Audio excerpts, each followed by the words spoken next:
Selamat pagi anak-anak ibu kelas 9. Salam sehat buat kita semua. Apa kabar anak-anak ibu? Ibu berharap semua kamu dalam keadaan baik, sehat, dan tentunya masih punya semangat yang luar biasa untuk mengikuti pembelajaran kita hari ini. Baik, anak-anak ibu, hari ini 18 Maret 2021. Materi kita adalah mengenai struktur teks cerita inspiratif. Sekali lagi, materi kita pada pagi hari ini, Kamis 18 Maret 2021 adalah struktur teks cerita inspiratif. Dan tentunya masih tetap bersama saya, Ibu Rismawati Malau SPD.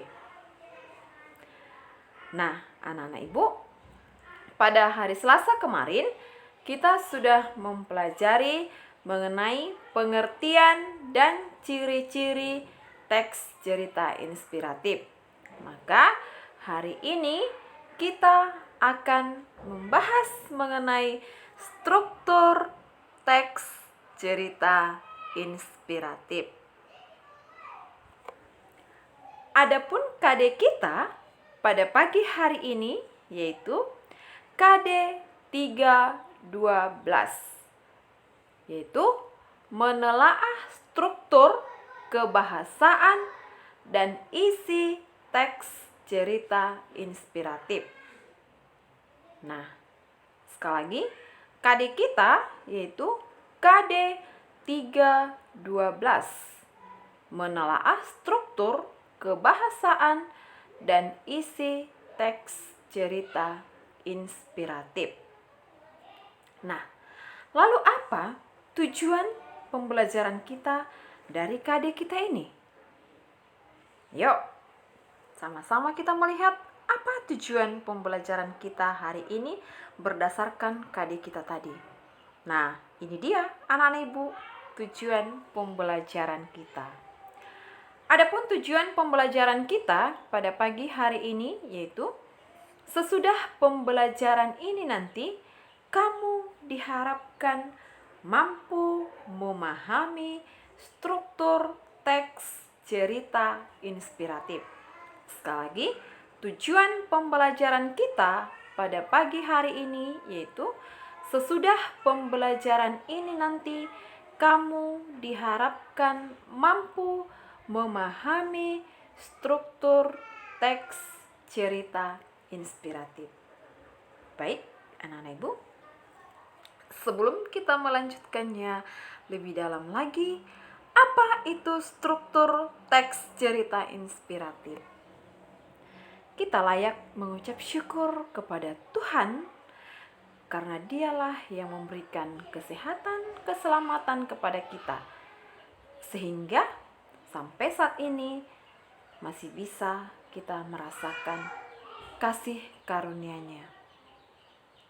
Untuk itu, anak-anak ibu, kita layak mengucap syukur lewat doa kita.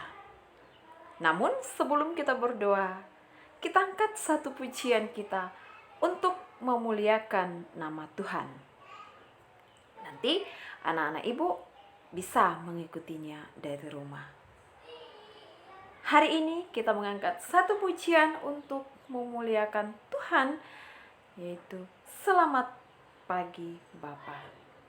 Kita sama-sama bernyanyi, anak-anak ibu bisa mengikutinya dari rumah. Selamat pagi Bapa, selamat pagi Yesus, selamat pagi Roh Kudus. Terima kasih atas anugerah-Mu. Semalam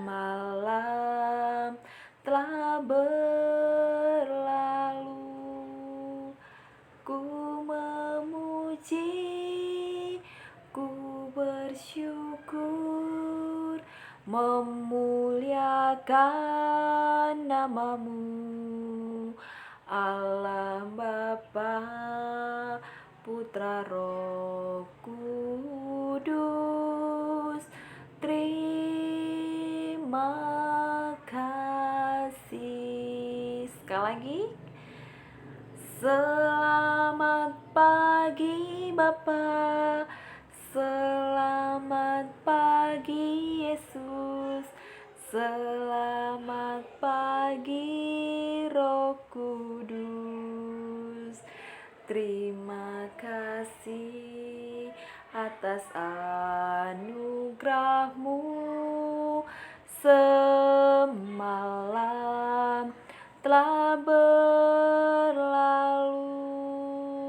Ku memuji, ku bersyukur, memuliakan namamu, Allah Bapa, Putra, Roh Kudus.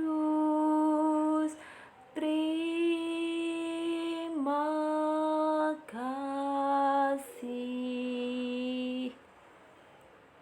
Kita layak mengucap syukur dan berterima kasih kepada Tuhan Yesus kita, karena sampai saat ini kita masih diberikan keselamatan.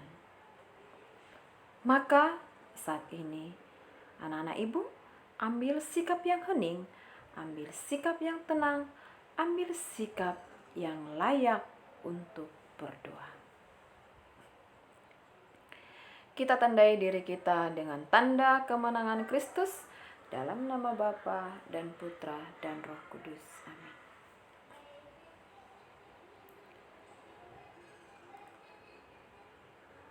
Segala puji, syukur, hormat dan terima kasih kami haturkan kepadamu Bapa yang baik, buat penyelenggaraanmu dalam segala kehidupan kami, pribadi lepas pribadi. Terima kasih Tuhan, karena Engkau sampai saat ini masih memberikan kami napas kehidupan, masih memberikan kami keselamatan, sehingga Tuhan saat ini kami masih bisa ikut ambil bagian dalam pembelajaran ini. Tuhan Yesus yang baik, sebentar lagi kami akan melanjutkan pembelajaran kami. Hadirlah di tengah-tengah kami, hadirlah di tengah-tengah anak didik kami. Berkati kami, berkati anak didik kami. Berikanlah mereka roh kemampuan, roh ketekunan, agar mereka selalu tekun dalam mengikuti pembelajaran kami. Walaupun Tuhan sampai saat ini kami masih tetap melaksanakan pembelajaran daring. Tuhan Yesus, kami juga berdoa buat seluruh Bapak Ibu guru yang saat ini Tuhan sedang menyampaikan materi, baik itu secara daring maupun secara luring. Berkati segala usaha upaya yang kami lakukan ya Bapa, untuk menyapa anak didik kami, untuk menyampaikan materi kepada anak didik kami. Biarlah kami ya Tuhan menjadi saluran berkat-Mu bagi siswa kami. Tuhan Yesus, kami juga berdoa buat orang tua kami, orang tua siswa kami yang saat ini Tuhan sedang mencari nafkah. Berkati mereka, berkati pekerjaannya, berikan mereka kesehatan, berikan mereka rezeki yang secukupnya. Cukupkan segala kebutuhan yang mereka butuhkan ya Bapa. Saat ini juga Tuhan, kami berdoa buat Bapak dan Ibu pengurus yayasan kami, Yayasan Don Bosco Kam, yang saat ini juga Tuhan kami tahu mereka berjuang untuk mempertahankan bagaimana yayasan kami ini biar tetap eksis ya Bapak. Berkati Bapak Ibu pengurus yayasan dan pegawai yayasan kami. Biarlah Tuhan, yayasan kami ini, Yayasan Don Bosco Kam, tetap eksis di mata masyarakat. Tuhan, kami juga menyerahkan. Saat ini Tuhan, sekolah-sekolah di bawah Yayasan Don Bosco KAM sedang melaksanakan PDDB, penerimaan peserta didik baru. Biarlah Tuhan membukakan pintu hati orang tua agar mereka berkenan ya Bapa untuk mendaftarkan anak-anaknya untuk kami didik di sekolah-sekolah di bawah Yayasan Don Bosco KAM. Biarlah Tuhan pada tahun ajaran baru nanti, semua sekolah-sekolah yang ada di bawah naungan Yayasan Don Bosco KAM ini memenuhi target ya Bapa.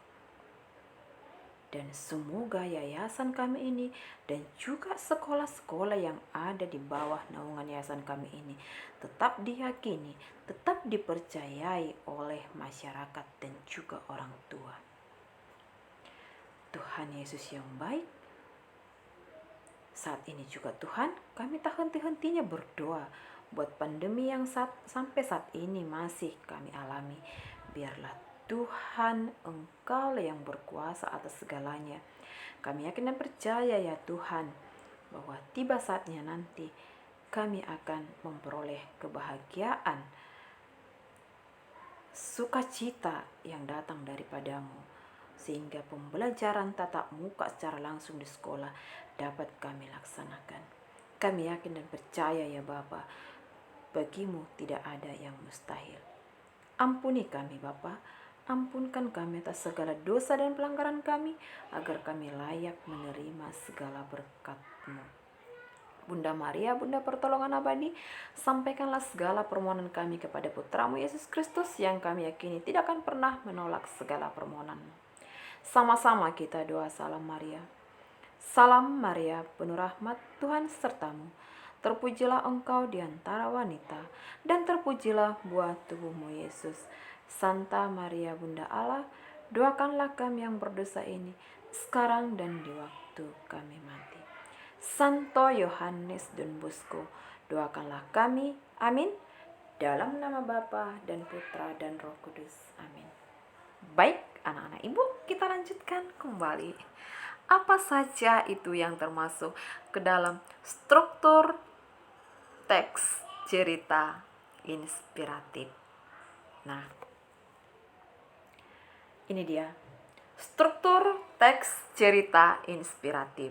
Nah, dan dalam hal ini nanti ibu menjelaskan strukturnya sekaligus ibu memberikan contoh dari masing-masing struktur itu. Nah, yang tujuannya agar kamu lebih memahami, ya.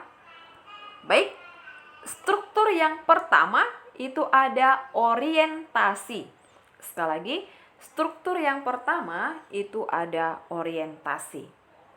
Orientasi itu adalah bagian awal atau pengantar cerita. Bagian awal atau pengantar cerita. Pada bagian ini, penulis akan menjabarkan mengenai waktu, tempat, tokoh, watak dari setiap tokohnya, dan apa yang sedang terjadi. Jadi, bagian orientasi adalah bagian awal atau pengantar, di mana nanti di situ penulis akan menjelaskan mengenai waktu, tempat, tokoh, watak dari masing-masing tokoh dan apa yang sedang terjadi. Nah, jadi pada bagian orientasi ini atau bagian awal atau bagian pengantar cerita ini nanti penulis akan menjelaskan di sana yaitu mengenai waktunya, tempatnya, tokohnya, watak, ya, atau bahkan apa yang sedang terjadi. Nah, kita lihat contohnya. Nah,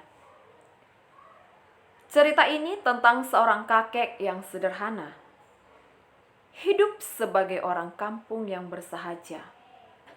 Suatu sore, ia mendapati pohon pepaya di depan rumahnya telah berbuah. Walaupun hanya 2 buah, namun telah menguning dan siap dipanen. Ia berencana memetik buah itu di keesokan harinya. Namun, Tak kala pagi tiba, ia mendapati satu buah pepayanya hilang dicuri orang. Nah, ini adalah contoh dari bagian orientasi. Tadi mengatakan orientasi itu adalah bagian pengantar atau bagian awal cerita, di mana di sana akan dijelaskan mengenai tokoh, ya, tempat, waktu, karakter, bahkan apa yang sedang terjadi. Nah, kita lihat dalam contoh ini. Apakah di sana ada tokohnya? Ada? Ya, itu seorang kakek. Lalu, adakah waktunya di sana? Ada waktu? Iya, itu sore hari. Ya. Lalu ada tempat di sana? Ada? Iya, yaitu di depan rumah. Ya kan? Itu tempat. Lalu apa yang sedang terjadi? Adakah dijelaskan di sana? Iya. Ketika dia berencana mau memetik buah pepayanya yang sudah menguning, tiba-tiba keesokan harinya dia tidak mendapatinya lagi. Satu buah karena sudah dicuri orang. Jadi jelas di sana bahwa orientasi adalah bagian awal atau pengantar cerita yang berisi mengenai tokoh, waktu, tempat, bahkan apa yang sedang terjadi. Itu dia. Nah, struktur yang kedua, konflik. Konflik sama dengan masalah. Konflik adalah permasalahan mulai muncul namun belum sampai pada puncak. Artinya masalah itu sudah ada tapi belum sampai pada puncak. Ya, ibaratkan kalau ini misalkan ini, tapi jangan ya, ini hanya sebagai contoh ya anak-anak ibu. Ibu yakin anak-anak ibu tidak ada seperti itu. Misalnya antara si Felix dengan si Juan, itu ada konflik permasalahan. Misalnya si Juan mau meminjam pulpennya si Felix, lalu si Felix tidak memberikannya. Padahal Juan tahu bahwa pulpen si Felix itu ada 2, gitu ya kan. Nah, lalu mulailah terjadi konflik bagi mereka. Mungkin si Juan mulai ada rasa sakit hati kepada si Felix, ya. Lalu pada saat jam istirahat berlangsung, ya, Felix mengajak si Juan ke kantin. Juan tidak mau lagi karena apa? Sudah mulai ada permasalahan bagi mereka, tapi belum sampai pada puncak seperti itu. Tapi itu hanya contoh ya, Nak. Ibu yakin anak-anak ibu tidak ada yang seperti itu. Nah, konflik adalah permasalahan mulai muncul namun belum sampai pada puncak. Ya, masih permasalahan-permasalahan awal lah ini. Atau kita ibaratkan lah, misalnya kalau anak ibu yang masa-masa remaja sekarang ini sudah mulai ada rasa suka ya. Nah, itu sah-sah saja, ya, sah-sah saja. Kalau itu ada saling suka, ya, misalnya suka gara-gara dia rajin belajar, ya kan? Nah, itu ibu yakin ya sukanya seperti itu, ya. Nah, contoh, mulai sore itu sang kakek begitu sedih, hingga sang istri mulai heran dan akhirnya marah kepada sang kakek. Masa hanya gara-gara sebuah pepaya, kamu sampai murung begini? Ujar sang istri. Nah, di sana kan ibu katakan tadi konflik, permasalahan mulai muncul namun belum sampai puncak. Apa permasalahan yang sedang terjadi? Ya, mulai sore itu si kakek sedih, bahkan sampai menimbulkan kemarahan kepada sang istri. Istrinya jadi marah kepada sang kakek itu. Tapi belum sampai puncak, belum sampai dilempari istrinya, sampai ditebangnya itu pohon pepayanya ini. Kan bisa saja kan karena kemarahannya. Gara-gara ini kamu sampai murung. Udah bagus saja ku tebang ini pohon pepaya ini. Saya buang aja ini, kan seperti itu. Tapi belum sampai di situ. Karena apa? Konflik. Itu masih permasalahan mulai muncul, tapi belum sampai pada puncak. Belum sampai pada puncak. Ya. Istrinya masih hanya marah. Hanya gara-gara itu aja kamu jadi marah, jadi murung seperti ini, jadi sedih. Ya, hanya satu buah pepaya seperti itu, ya kan? Nah, itu dia. Nah, terjadi konflik. Tapi belum sampai pada puncak. Ya. Ibaratkan si A suka dengan si B. Ternyata si si C juga suka terhadap si A. Nah, mulailah antara si A dengan si C. Nah, ada konflik sedikit, tapi belum sampai contoh-contohan tuh, belum sampai ya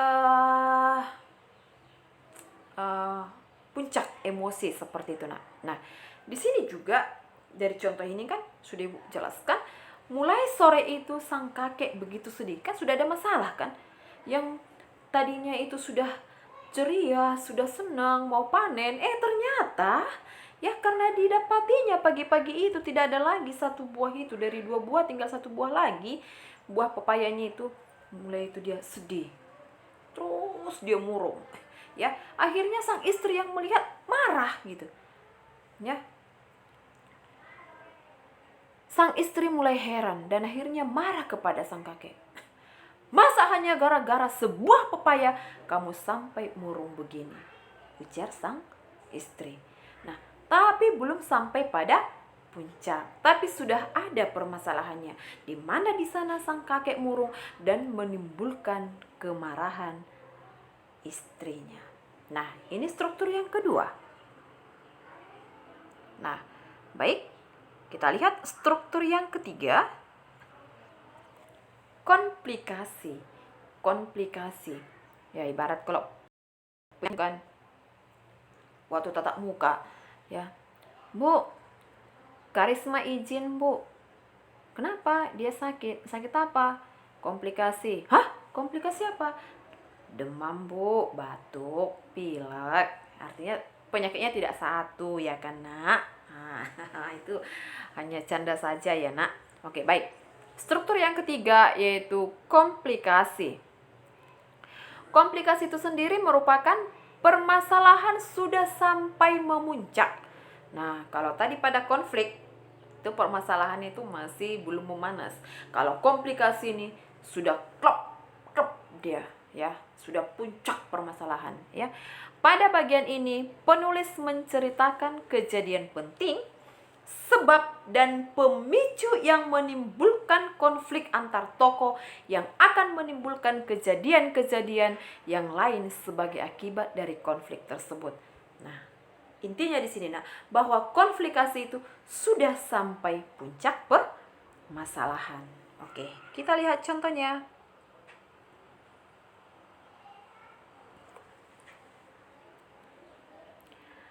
Kemudian sang kakek menjawab, "Bukan itu yang aku sedihkan."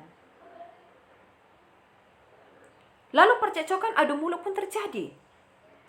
Hingga akhirnya sang kakek berkata, "Aku kepikiran betapa sulitnya orang itu mengambil pepaya kita. Ia harus sembunyi-sembunyi di tengah malam agar tidak diketahui orang. Belum lagi mesti memanjatnya dengan susah payah untuk bisa memetiknya. Maka dari itu, Bune," lanjut sang kakek, "saya akan pinjam tangga dan saya taruh di bawah pohon pepaya kita. Mudah-mudahan ia datang kembali malam ini dan tidak akan kesulitan lagi mengambil yang satunya." Namun saat pagi kembali hadir, ia mendapati pepaya yang tinggal sebuah itu tetap ada beserta tangganya tanpa bergeser sedikit pun. Ia mencoba bersabar dan berharap pencuri itu akan muncul lagi di malam ini. Namun di pagi berikutnya tetap saja buah pepaya itu masih di tempatnya. Nah, baik, perhatikan dari contoh ini tadi, komplikasi tadi Bu katakan permasalahan sudah sampai puncak. Nah, tadi kan di bagian konflik istri mengatakan, "Masa hanya gara-gara itu saja kamu jadi murung?" Nah, tapi di situ kan si kakek belum menjawab. Nah, tapi sudah mulai timbul permasalahan. Nah, permasalahan semakin memanas. Itulah yang dikatakan komplikasi, semakin memanas dan sampai puncak, ya kan? Komplikasi. Nah, lalu si kakek menjawab, "Bukan itu yang aku sedihkan." Nah, lalu percekcokan adu mulut pun terjadi. Mungkin sang istri menjawab, "Jadi kenapa kamu sedih?" Nah, "Ya karena beginilah." Nah, dan akhirnya si kakek menjelaskan apa yang membuat dia sedih. Nah, jadi komplikasi itu anak-anak ibu itu sudah sampai dengan puncak permasalahan. Kalau pada konflik tadi kan sudah muncul permasalahan, kakeknya murung, sang istri marah, tetapi kakek di situ belum menjawab. Tapi pada bagian komplikasi, artinya permasalahan semakin memanas dan sampai pada puncak, sang kakek pun di sini menjawab dan terjadilah adu mulut. Ya kan, percekcokan adu mulut pun terjadi. Itu dia pada bagian komplikasi.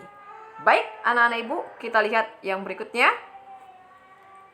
Nah, kalau komplikasi tadi itu sudah sampai dengan puncak permasalahan, ya kan? Komplikasi sudah sampai dengan puncak permasalahan. Kalau sudah ada puncak, setiap masalah pastilah ada solusi. Apakah sudah sampai puncak nanti tetap aja dibiarkan masalah seperti itu? Itu tidak bagus. Ya, dalam kehidupan kita sehari-hari juga anak-anak ibu, ketika ada satu permasalahan, yuk sama-sama cari solusinya. Nah, maka struktur yang keempat itu resolusi. Resolusi adalah proses penyelesaian masalah. Pada bagian ini, konflik sudah menurun hingga mencapai penyelesaian. Artinya begini ya. Kan setiap masalah itu pasti adalah proses penyelesaiannya. Ya, jangan dibiarkan terus seperti itu. Ya, sering kita mengatakan, ya, ayo, bukan masalahnya lagi yang perlu diperdebatkan. Ayo, cari solusinya, kan seperti itu. Nah, tadi kalau sudah sampai komplikasi, sudah puncak permasalahan, sang kakek dan nenek tersebut, istrinya sudah sampai adu mulut, ya kan? Terjadi percekcokan, adu mulut. Nah, maka pada bagian yang keempat dicarilah solusinya. Resolusi adalah proses penyelesaian masalah. Nah, pada bagian ini konflik sudah menurun hingga mencapai penyelesaian. Nah, permasalahannya sudah semakin menurun dan nanti di sini akan didapati proses penyelesaiannya. Contoh, pada sore harinya, sang kakek kedatangan seorang tamu yang menenteng 2 buah pepaya besar di tangannya. Ia belum pernah mengenal si tamu tersebut. Singkat cerita, setelah berbincang lama, saat hendak pamitan, tamu itu dengan amat menyesal mengaku bahwa ialah yang telah mencuri pepayanya. Nah, tadi kan pada bagian resolusi katakanlah proses penyelesaian masalah. Pada bagian ini konflik sudah menurun dan mencapai penyelesaian. Nah, dicarilah titik temunya di sini, ya kan? Nah, dari contoh bisa kita lihat. Tadi sang kakek sudah adu mulut sama istrinya yaitu sang nenek. Nah, lalu dicarilah solusinya. Tiba-tiba ya sore itu mereka kedatangan tamu yang sebelumnya belum pernah datang ke rumah mereka. Dan amat terkejutnya dia menenteng 2 buah pepaya. Ya, lalu mereka berbincang-bincang dan pada saat si tamu mau pulang, dia dengan rasa penyesalan yang amat dalam, dia mengakui bahwa dialah yang telah mencuri pepaya tersebut. Nah, berarti kan di sini sudah dicapai satu permasalahan. Nenek dan kakek itu juga sudah berdamai. Ya. Sudah ada solusinya. Karena apa? Mereka kedatangan tamu dan tamu itu mengakui, akulah yang mencuri. Akhirnya sang kakek pun tidak murung lagi gara-gara buah pepayanya itu tadi. Sudah tahu dia siapa yang mengambil. Ya, si nenek pun sudah tahu kenapa itu si kakek itu sampai murung seperti itu kan. Dan yang mencuri itu juga dia sudah merasa lega karena apa? Dia sudah mengakui kesalahannya. Karena apa, Nak? Ketika kita membuat suatu kesalahan, kita mengakuinya, ya, kita meminta maaf, maka ada perasaan lega dalam hati kita. Namun ketika kita membuat satu kesalahan, tetap aja kita tidak mau meminta maaf, ada tetap perasaan bersalah yang menghantui kita. Dan itu bisa membuat kita sakit loh. Jadi anak-anak ibu, ini juga pelajaran bagi kamu. Ketika kamu punya suatu kesalahan kepada temanmu, kepada orang lain, kepada orang tuamu, segeralah meminta maaf. Ya, anak-anak ibu, ya. Agar apa? Hati kita lega, hati kita lempang, kita pun sehat, tidak ada masalah. Oke, baik, kita lihat struktur yang berikutnya. Nah, tadi ada resolusi, sekarang kita lihat struktur yang terakhir, yaitu ada koda. Koda adalah pesan moral yang ingin disampaikan penulis kepada pembaca. Jadi cerita itu, ya kan, setiap cerita itu pasti ada pesannya sama kita. Apa pesan moralnya yang ingin disampaikan penulis kepada pembacanya? Nah, baik, koda ini bisa secara tersirat dan bisa juga secara tersurat.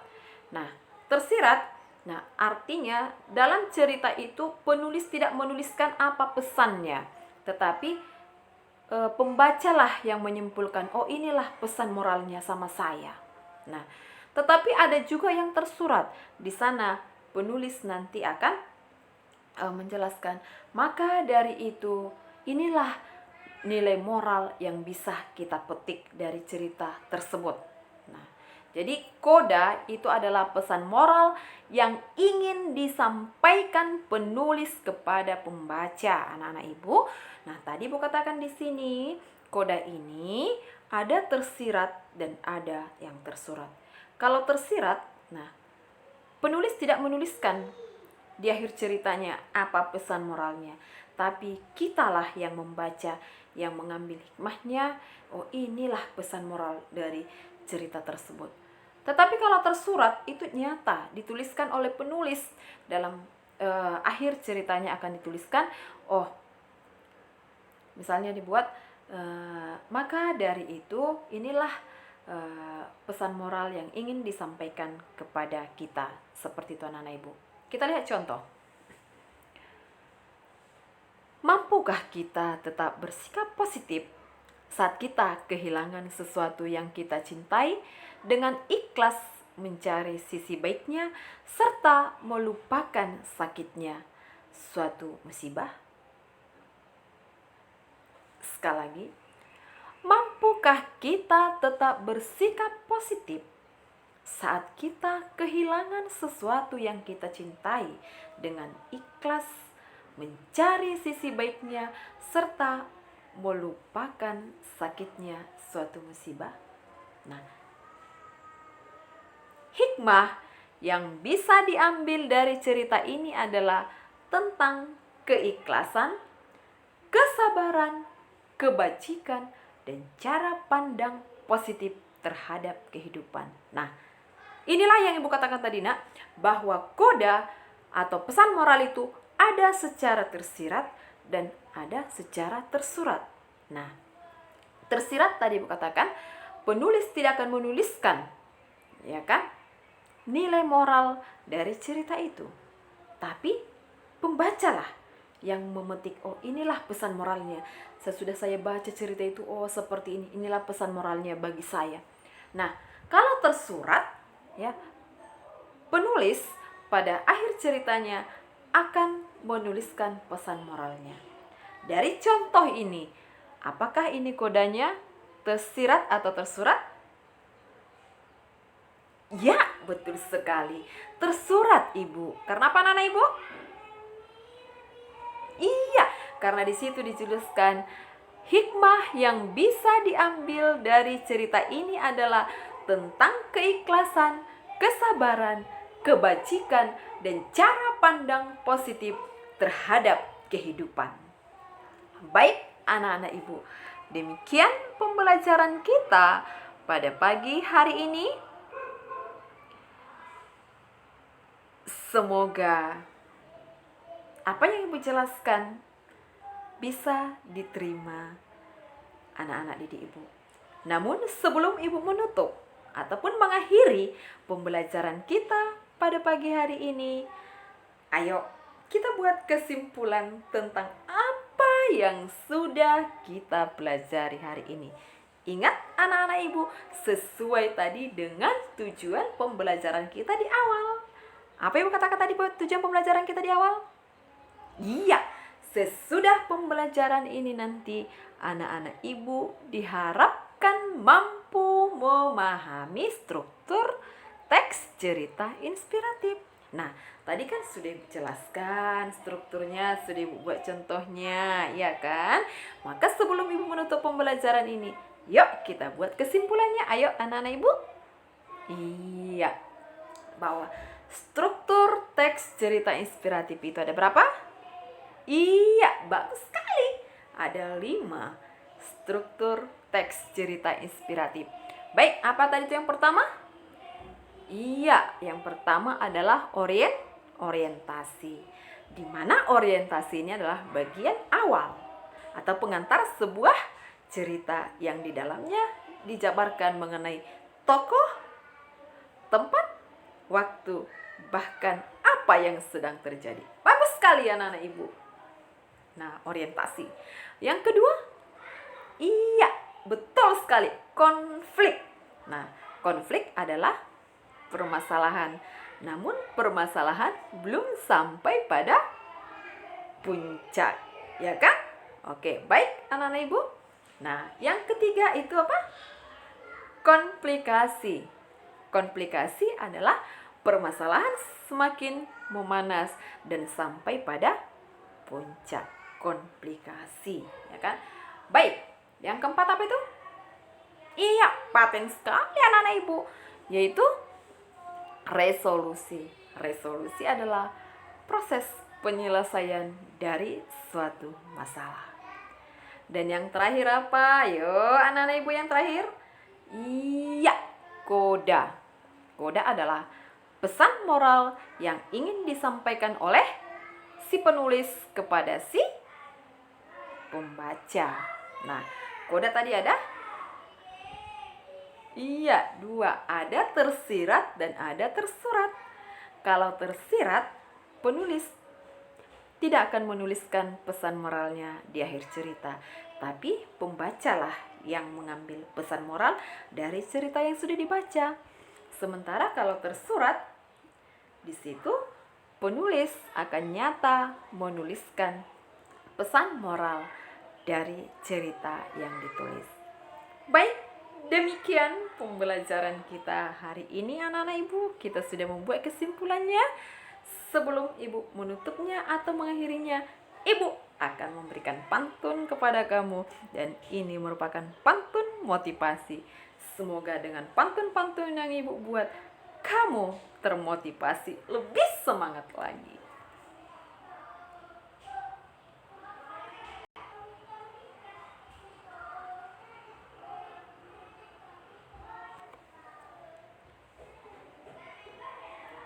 Hujan berhenti, angin berhembus. Terang kembali langit biru. Jangan suka malas-malas kalau ada tugas dari guru.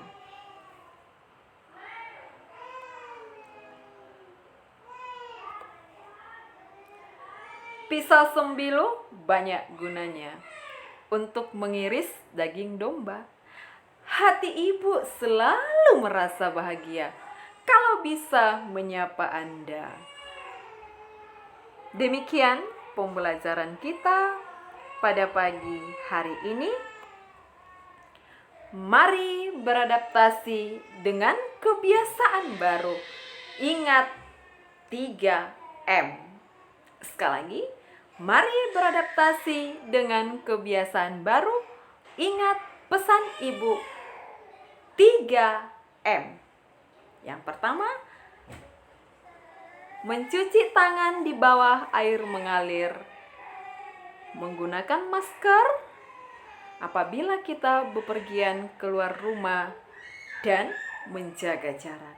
Semoga kita sehat selalu dan terhindar dari COVID-19.